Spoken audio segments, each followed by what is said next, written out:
आम्ही दररोज महाराष्ट्रात लोकांना असं सांगतो की हे बघा कितना खोटारडा माणूस आहे. अच्छा, लोकांना पण आता हळूहळू असं वाटू लागलं आहे की संजय राऊत म्हणजे काहीतरी बोलतो दररोज.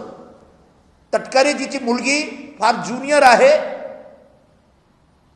आणि त्याच वेळी असा एक निर्णय झाला होता की भरत गोगावळे सारखे जो वरिष्ठ नेते आहेत आमचे आणि मंत्री आहेत त्यांना पालकमंत्रीचा पद दिला पाहिजे. काल म्हणजे 12 तारखेला उबाठाचे प्रवक्ते आणि भांडूपचे भोंगे असे संजय राऊत यांनी शिवसेनाचे मुख्य नेते महाराष्ट्राचे उपमुख्यमंत्री श्री एकनाथजी शिंदे यांना उद्देशून एक स्टेटमेंट दिलेला आहे. तो स्टेटमेंट म्हणजे महाराष्ट्रातील बळीचा एक बकरा आहे तो खाटक्याच्या लाकडावर उभा आहे. संजय राऊत आणि त्यांचा पक्ष सध्या बकरा ईद साजरा करणाऱ्या लोकांबरोबर काम करत आहे. यामुळे त्यांना फक्त बकरा आणि बकरी दिसतात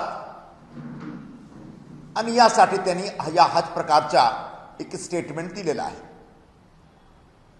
मी वाठावाल्याने सांगू इच्छितो की एकनाथ शिंदेजी बकरा किंवा बकरी नाही, महाराष्ट्राचे वाघ आहेत, वाघ. आणि हा वाघ महाराष्ट्रात पूर्ण दमखमनी उभा आहे. महाराष्ट्राच्या लोकांचे कल्याण करण्यासाठी आणि शिवसेना प्रमुख बाळासाहेब ठाकरेंनी जो शिवसेना स्थापित केली त्या शिवसेनाला वाचविण्यासाठी तो वाघ दिन रात काम करत आहे. असे शिंदे साहेब बद्दल संजय राऊत दररोज काही ना काही खोटी बातमी देतात आणि त्यांची खोटी बातमी 1-2 दिवसात असा सिद्ध होतो की बातमी एकदम खोटी होती. त्यांना मी सांगू इच्छितो, भांडूपच्या भोंग्याने मी सांगू इच्छितो की आम्ही गोवंश रक्षक आहोत. तुम्ही सध्या जो गोवंशी हत्या करणारी लोक आहेत त्यांच्या बरोबर तुम्ही उभा आहात. ज्या दिवसांनी तुम्ही काँग्रेस बरोबर युती केला त्या दिवसापासून तुम्ही विचार सोडलेला आहात आणि फक्त तुम्हाला बकरा ईद साजरा करणारे लोकांचा जो हित आहे त्याच्याबद्दल काहीतरी तुम्ही काम करता. असे संजय राऊत 2022 पासून 2022 पासून काही ना काही खोटी बातमी पसरवत आहेत. जेव्हा एकनाथ शिंदे मुख्यमंत्री झाले तेव्हा ते दररोज असं सांगत होते की सरकार पडणार, उद्या पडणार, परवा पडणार, 1 महिन्यात पडणार, 2 महिन्यात सरकार पडते. अशा प्रकारचे दररोज एक खोटी बातमी संजय राऊत कडून येत होता. पण सरकार पडला का हा एक मोठा प्रश्न आहे. त्या सरकारने एकनाथ शिंदे साहेबांच्या नेतृत्वात जो सरकार स्थापित झाली 2022 मध्ये त्या सरकारने त्याचा जो कार्यकाल आहे तो पूर्ण केला. त्यानंतर निवडणुकी आली. निवडणुकीमध्ये महाविकास आघाडीच्या लोकांनी खूप मेहनत केला. शिंदे साहेबांना गद्दार सांगितलं. खोका सारखा एक नवीन नॅरेटिव्ह पसरविण्याचा प्रयत्न केला की खोका सरकार आहे. पण महाराष्ट्राची लोकांनी उलट उबाठाला गद्दार सांगितलं. 101 पेक्षा जास्ती सीटवर लढणारी उबाठा फक्त 20 सीट जिंकू शकली, म्हणजे 20% स्ट्राईक रेट आहे. जेव्हा रिझल्ट आला तेव्हा आमचा सहकारी पक्ष भारतीय जनता पार्टी त्यांना 125 पेक्षा जास्ती सीट मिळाली, आमच्याकडे त्यांच्यापेक्षा कमी होता. यामुळे एक अरेंजमेंट झाला आणि भाजपच्या मुख्यमंत्री आणि आमचे नेते उपमुख्यमंत्री झाले आणि त्यांनी स्वीकार केला. पण दररोज ही सरकारबद्दल खोटी बातमी संजय राऊत देतात, संपूर्ण महाराष्ट्रामध्ये लोक ऐकतात आणि हळूहळू आता हे खोटी बातमी सम्राट झालेले आहेत. आम्हाला असं दिसतो. संजय राऊत माझे जुने मित्र आहेत, पण ज्याप्रमाणे ते दररोज काही ना काही उलटसुलट बोलत आहेत, त्याच्या आधारावर संपूर्ण महाराष्ट्रात त्यांची एक अशी इमेज झालेली आहे की ते एक मूर्ख माणूस आहे. आता सगळ्यात त्यांना मूर्ख सांगतात. त्यांना बहुतेक अभिमान वाटत असेल की त्यांच्या वक्तव्यावर, खोटी बातमीवर आम्ही रिएक्ट करतो. त्यांना बहुतेक असं वाटत असेल की आम्ही आता मोठा झालो, सगळे रिएक्ट करतात. पण मी त्यांना सांगू इच्छितो की आम्ही तुम्हाला दररोज एक्सपोज करतो. आम्ही दररोज महाराष्ट्रात लोकांना असं सांगतो की हे बघा कितना खोटारडा माणूस आहे. अच्छा, लोकांना पण आता हळूहळू असं वाटू लागलं आहे की संजय राऊत म्हणजे एक चुतियासारखा काहीतरी बोलतो दररोज, आणि त्यांच्या जो बातमी आहे कोणी सिरियसली घेत नाही.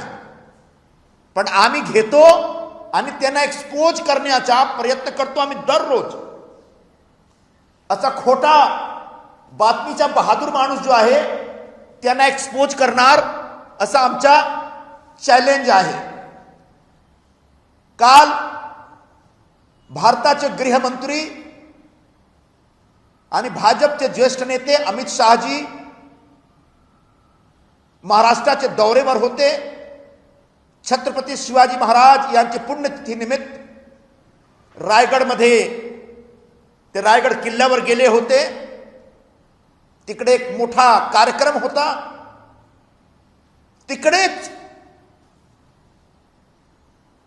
रायगडचे नेते, त्या विभागाचे खासदार आणि राष्ट्रवादी काँग्रेसचे प्रदेशाध्यक्ष होते.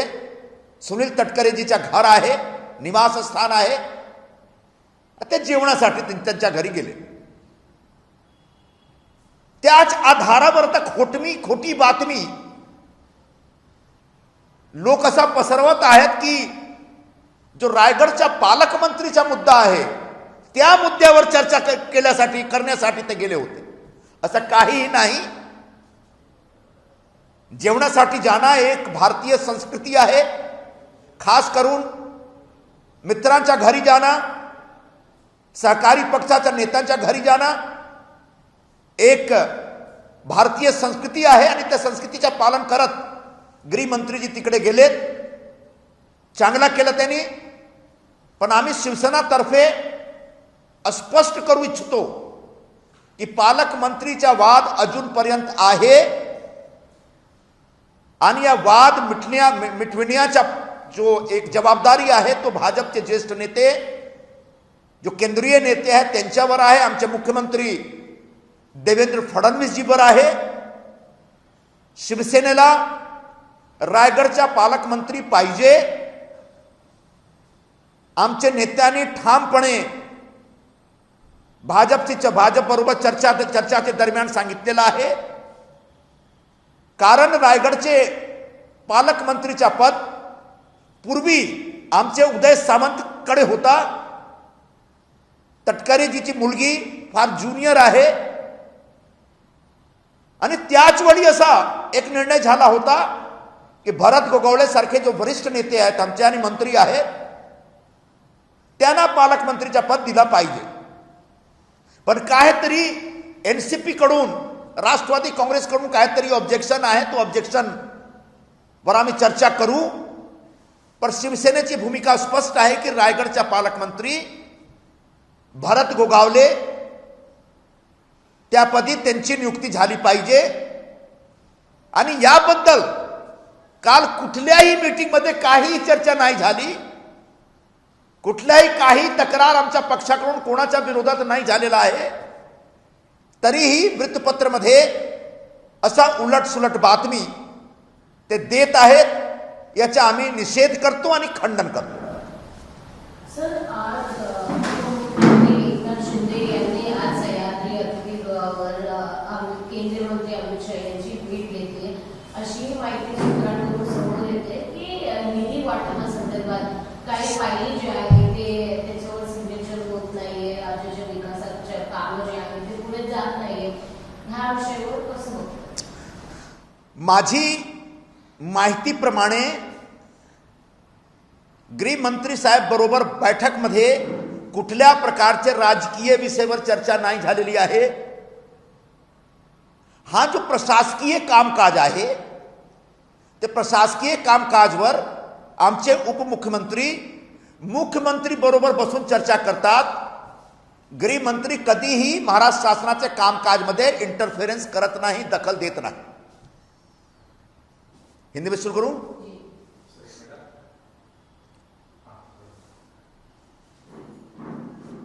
उबाठा के प्रवक्ता और भांडुप का भोंगा संजय राउत ने शिवसेना के मुख्य नेता महाराष्ट्र के उप मुख्यमंत्री उनको लक्ष्य करके एक स्टेटमेंट दिया है. वह स्टेटमेंट इस प्रकार का है कि महाराष्ट्र में एक बलि का बकरा है और वो बकरा कसाई के लकड़े पर खड़ा है. मैं संजय राउत को बताना चाहता हूं कि जब से आप लोग बकरा ईद मनाने वाले कौम के साथ प्रेम करने लगे हैं, तब से आपको सिर्फ और सिर्फ बकरा और बकरी ही दिखते हैं. इसलिए इन्हीं शब्दों का और इन्हीं प्रतीकों का प्रयोग आप अक्सर करते हैं. हम आपको बता देना चाहते हैं कि एकनाथ शिंदे बकरा या बकरी नहीं, महाराष्ट्र के वाघ हैं, वाघ शेर हैं, जो पूरे महाराष्ट्र के लिए लड़ रहे हैं पूरे दमखम के साथ. जिस शिवसेना की स्थापना शिवसेना प्रमुख बाला साहब ठाकरे जी ने की थी, उस शिवसेना को बचाने के लिए एकनाथ शिंदे जैसे वाघ दिन रात अथक परिश्रम कर रहे हैं. आपने तो अपनी शिवसेना कांग्रेस के हाथ में बेच डाली. आप मुस्लिम वोटों के लालच में बकरा ईद मनाने वाले और गोवंश की हत्या करने वालों के साथ हाथ मिला लिए. हम वो लोग हैं जो गोवंश के रक्षक हैं. आप जो लोग गोवंश का गोश्त खाते हैं, उनके साथ कंधे से कंधे मिला के काम कर रहे हैं. और बाला साहब जी ने जिस हिंदुत्व की स्थापना की थी और हिंदुत्व के विचारों के आधार पर शिवसेना का कामकाज चलाते थे, उन विचारों को पूरी तरह से तिलांजलि दे दी आपने.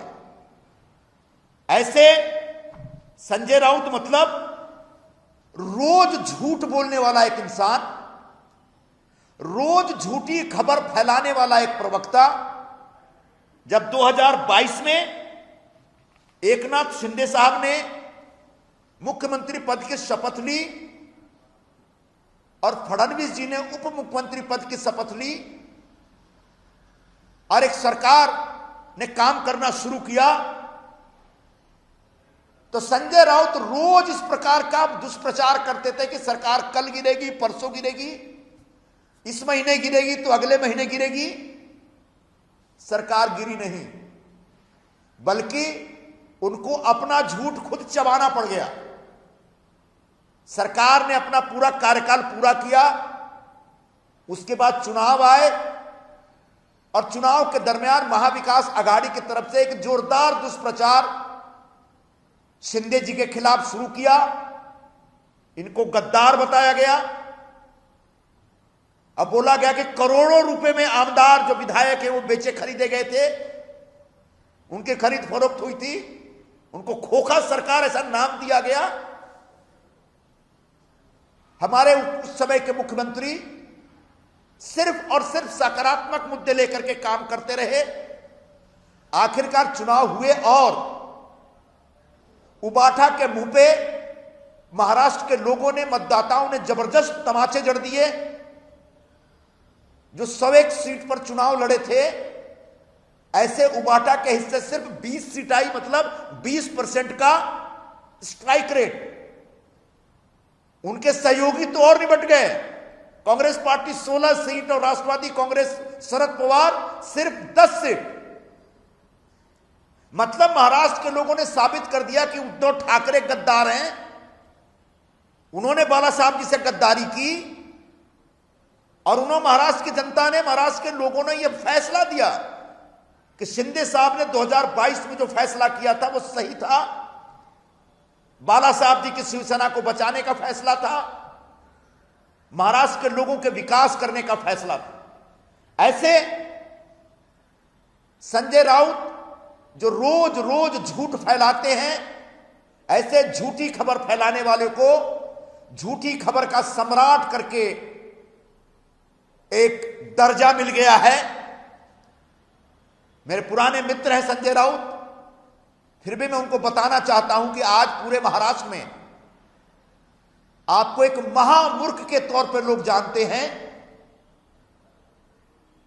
आपको बड़ा गर्व होता होगा कि भाई मैं रोज बोलता हूं और उसके ऊपर लोग रिएक्ट करते हैं, तो मैं बहुत महान हो गया, आपको ऐसा लगता होगा। आप महान नहीं हुए। आप जो रोज झूठ बोलते हैं उसको मैं जिम्मेदारी समझ के महाराष्ट्र के लोगों के सामने आपको एक्सपोज करते हैं, आपको नंगा करते हैं। और आप कितने बड़े झूठे हैं यह बताने की हम कोशिश करते हैं। कितने बड़े रोज झूठ फैला फैला करके कैसे महाराष्ट्र में एक पॉलिटिकल नैरेटिव बनाने की कोशिश करते हैं, इसके ऊपर हम अपना काम करते हैं। कल अमित शाह जी आए थे महाराष्ट्र के दौरे पर, रायगढ़ गए थे। वहां छत्रपति शिवाजी महाराज की पुण्यतिथि के अवसर पर एक भव्य कार्यक्रम था। उस कार्यक्रम में मुख्य अतिथि के तौर पर थे। उसी रायगढ़ जिले में, वहीं पर उस लोकसभा क्षेत्र के सांसद, राष्ट्रवादी कांग्रेस के प्रदेशाध्यक्ष श्री सुनील तटकरे जी का निवास स्थान है, इसलिए वहां वो स्नेह भोजन करने गए थे। एक बहुत अच्छी परंपरा है। भारतीय जनता पार्टी के वरिष्ठ नेता अगर अपने सहयोगी नेताओं के घर पर समय निकालकर भोजन करने जाते हैं तो इससे निश्चित तौर पर सहयोगी दलों के बीच एक और प्रगाढ़ रिश्ता बनेगा। लेकिन उस स्नेह भोजन के बहाने संजय राउत जैसे लोगों ने और तमाम मीडिया के लोगों ने इस प्रकार से दुष्प्रचार किया कि रायगढ़ जिले के पालक मंत्री के मुद्दे पर चर्चा होने वाली है और इस चर्चा में शिवसेना के खिलाफ कोई भूमिका होने वाली।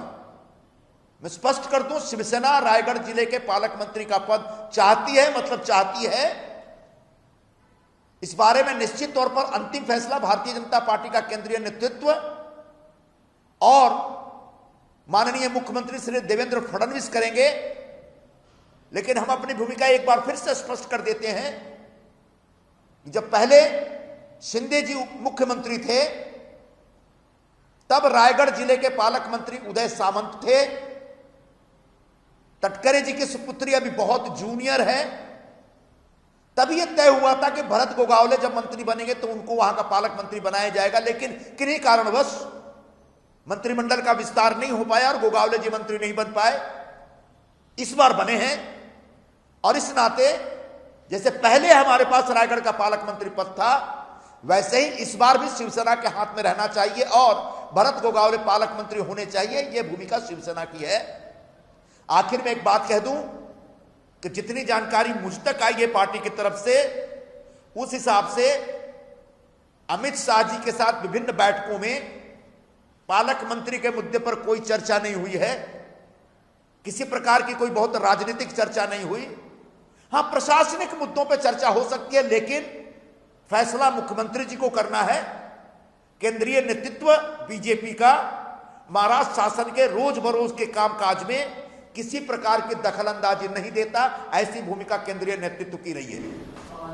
देखो, संजय राउत ने कहा है कि कैबिनेट में बहुत जल्दी दंगे होने वाले हैं, खून खराबा होने वाला है, पैसे को लेकर आप बस देखते रहिए। यह संजय राउत का आज का नया झूठ है। कैबिनेट में इस प्रकार का कोई खून खराबा नहीं होने वाला। 2 उप मुख्यमंत्री और 1 मुख्यमंत्री, तीनों पार्टी के जो सर्वोच्च नेता है महाराष्ट्र के, तीनों के बीच एक जबरदस्त सामंजस्य है। लेकिन जब 3 पार्टियां काम करती हैं तो किन्हीं मुद्दों के ऊपर मतभेद भी हो सकते हैं, लेकिन उन मतभेदों को आपस में बैठ करके वो दूर करते हैं। और उन मतभेदों को दूर करने का मतलब कोई मारामारी नहीं होती, खून खराबा नहीं होता, बल्कि 3 अलग अलग पार्टियों के पर्सपेक्टिव को साथ में रख करके एक रास्ता ढूंढने का प्रयत्न होता है। और इसी तरीके से सरकार चलती है और देश में राजनीति भी होती है। लेकिन एक दूसरे के साथ चर्चा करना यानी खून खराबा, यह सिर्फ उबाठा के लोग सोच सकते हैं, क्योंकि वो बकरा काटने वाले और गाय काटने वालों के आजकल दोस्त हो गए।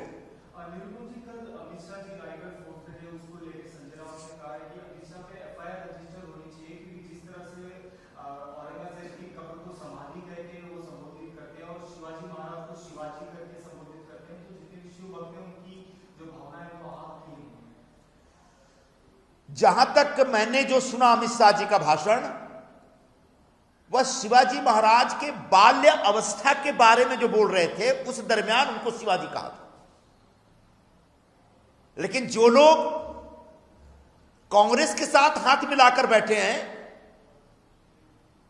जो लोग औरंगजेब क्लब के मेंबर हैं, जो लोग औरंगजेब को अपना आराध्य दैवत मानने लगे हैं, वो कम से कम अमित शाह जी के मन में छत्रपति शिवाजी महाराज के प्रति जो आदर है, उसके ऊपर सवाल उठाने की हिमाकत न करें। आप शिवाजी महाराज को भूल गए हैं। आपके लिए वक्फ बोर्ड, मुल्ला मौलाना, बकरा और गोवंश के हत्यारे ज्यादा मायने रखते हैं। हमारे लिए छत्रपति शिवाजी महाराज आराध्य दैवत थे, हैं और रहेंगे। और यही वजह है कि उनकी पुण्यतिथि के मौके पर खास दिल्ली से चल करके हमारे गृह मंत्री आए थे। औरंगजेब की कब्र महाराष्ट्र के लोगों की आंखों में कांटे की तरह चुभ रहा है। अगर उबाठा वालों को इस कब्र से इतनी ऐतराज है, उनको भी लगता है कि कब्र गलत है, तो खुल करके बोले कि भारतीय जनता पार्टी, शिवसेना में बैठे लोग जो इस कब्र को उखाड़ने के पक्ष में हैं, वो हमारा समर्थन करते हैं। वरना शब्दों के खेल में अपनी जो वैचारिक द्रोह है, उसको छुपाने की कोशिश न करें। सर, आपने वक्फ बोर्ड का जिक्र किया। वक्फ एक्ट को लेकर वेस्ट बंगाल में ममता बनर्जी अड़ी हुई है कि वो वहां पे वेस्ट बंगाल में लागू नहीं होगा, तो उसको लेकर काफी हिंसा भी हुई है। ममता बनर्जी या कांग्रेस वाले या उबाठा वाले, आजकल नया फैशन बन गया है कि बात बात में संविधान लेके खड़े होते हैं, संविधान की लाल किताब दिखाने की कोशिश करते हैं और सरकार पर आरोप लगाते हैं कि यह सरकार संविधान के हिसाब से काम नहीं कर रही। आज भारत के संविधान में जो व्यवस्था है, उस व्यवस्था के हिसाब से संसद के पास कानून बनाने का सर्वोच्च अधिकार है। और जब संसद के दोनों सदनों में कोई कानून बन जाता है और राष्ट्रपति महोदया उसके ऊपर मंजूरी दे देती हैं, तो संविधान यह कहता है कि राज्य सरकारों की जिम्मेदारी कानून को लागू करे। तो ममता बनर्जी अगर संविधान का पालन करती हैं, संविधान के प्रावधानों का पालन करती हैं, तब यह कहना कि वक्फ कानूनों को वो लागू नहीं करेगी, संविधान का उल्लंघन करने वाली बात होगी। वो साफ साफ कहें कि परम पूज्य बाबा साहब अंबेडकर ने जो संविधान बनाया था, उस संविधान में उनकी आस्था है कि नहीं। अगर उस संविधान में उनकी आस्था है तो चंद मुस्लिम वोटों के लिए संसद द्वारा पारित कानून को नहीं लागू करने की बात वो कतई नहीं कर सकती हैं। लेकिन चूंकि अगले वर्ष पश्चिम बंगाल का चुनाव है और चुनाव की वजह से उनके ऊपर जो मुस्लिम लोगों का जबरदस्त दबाव है, बल्कि कल के प्रदर्शन में किसी मुस्लिम को बोलते मैंने सुना कि आज ममता बनर्जी की जो हैसियत है वह मुसलमानों की वजह से है। तो अगर इतनी एकदम से ममता बनर्जी कमजोर हो गई है, निरीह हो गई है कि मुस्लिम वोटों के लिए वो भारत के संविधान के धज्जियां उड़ाना चाहती हैं, तो साफ साफ स्पष्ट करें और पूरे देश को बताएं कि उनको संविधान में भरोसा नहीं है।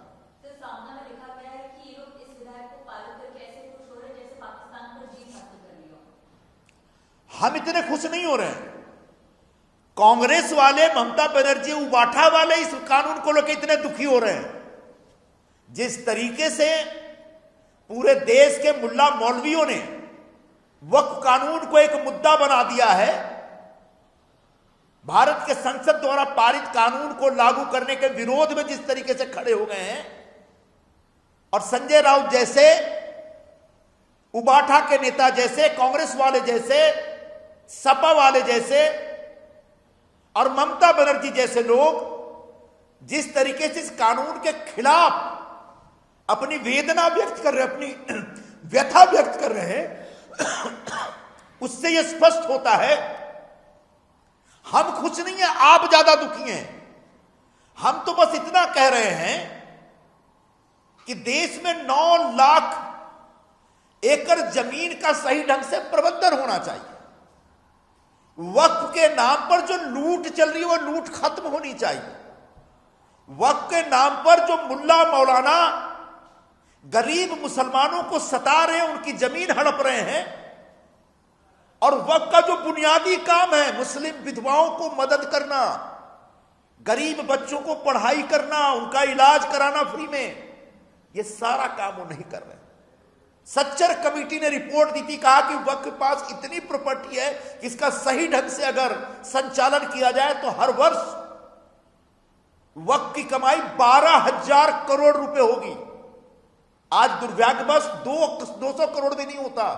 तो पैसा जाता कहां है? ये पैसा सही ढंग से गरीब मुसलमानों के हित में इसका इस्तेमाल हो, इसके लिए कानून लाया गया, जिसके ऊपर आंसुए बहा रहे हैं उबाठा वाले, ममता बनर्जी और कांग्रेस वाले।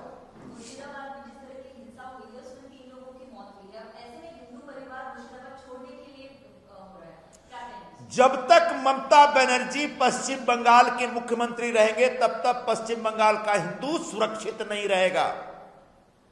अगर आप चाहते हैं कि मुर्शिदाबाद जैसी घटनाएं आइंदा न हो और मुर्शिदाबाद के हिंदू पलायन न करें, पश्चिम बंगाल के हिंदू सुरक्षित रहें, तो एकमेव उपाय है कि ममता बनर्जी की सत्ता उखाड़ कर फेंकनी चाहिए। हैं?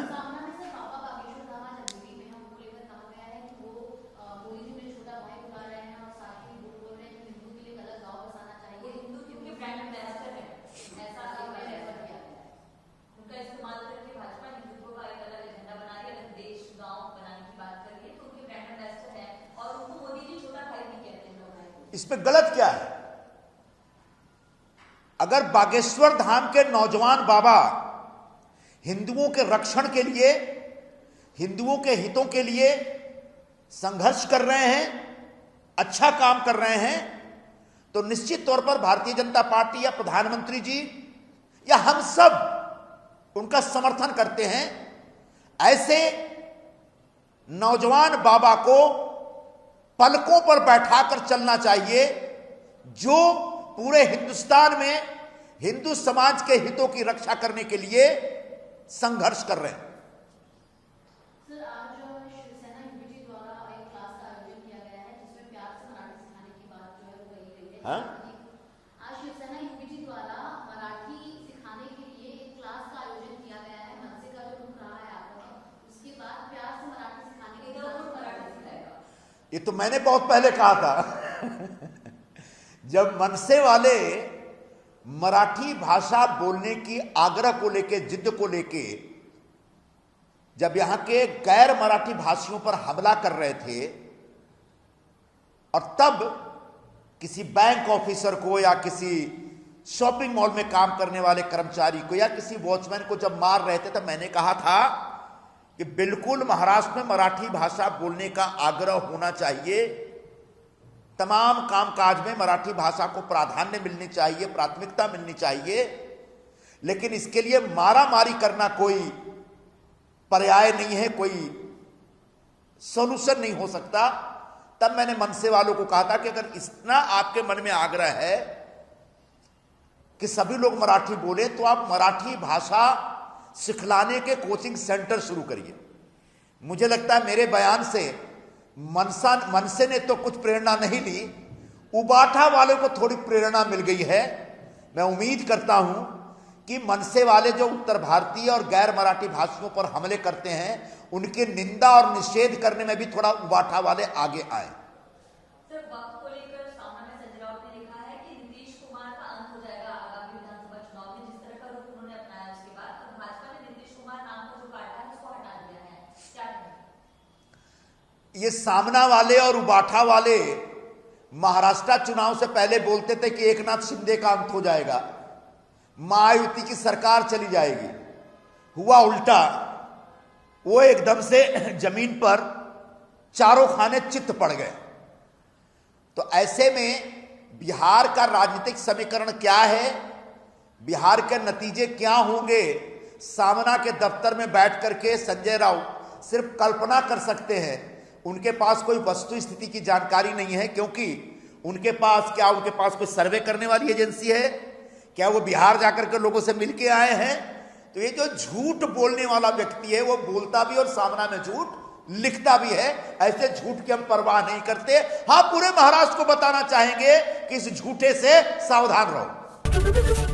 एबीपी माझा, उघडा डोळे बघा नीट।